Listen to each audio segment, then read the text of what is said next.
Bonjour à tous, donc je suis Jean Lieven, je suis chez Terrinovia dans région Normandie-Île-de-France.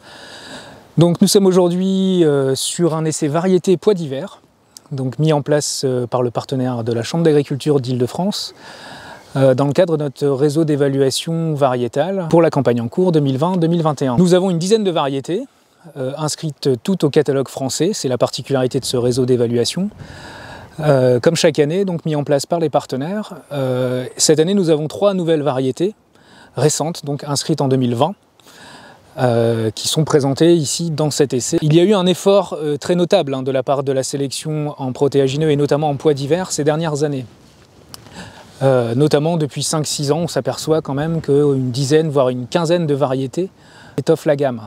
Donc, ce qui est particulièrement intéressant. On regarde bien évidemment le critère productivité, rendement.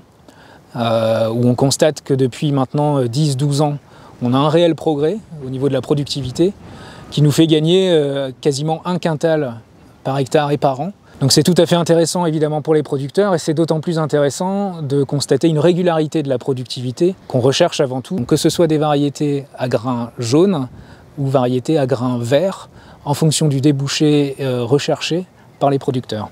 Alors d'autres critères que le critère productivité vont nous intéresser, c'est tout ce qui concerne la hauteur de plante, puisque pendant de longues années, entre le milieu des années 90 et début des années 2010, on s'apercevait que ces variétés de pois d'hiver n'avaient pas une hauteur en végétation à la récolte suffisante pour aller chercher toutes les graines.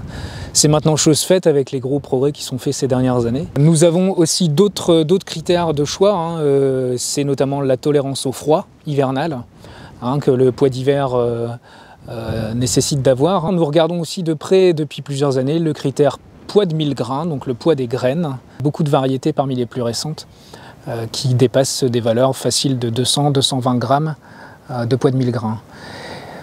Et bien sûr, dans le cadre du plan protéines, nous regardons de près aussi l'évolution par rapport à la teneur en protéines. Et on s'aperçoit aussi là que les nouvelles variétés présentent de bonnes perspectives avec des variétés qui sortent du lot.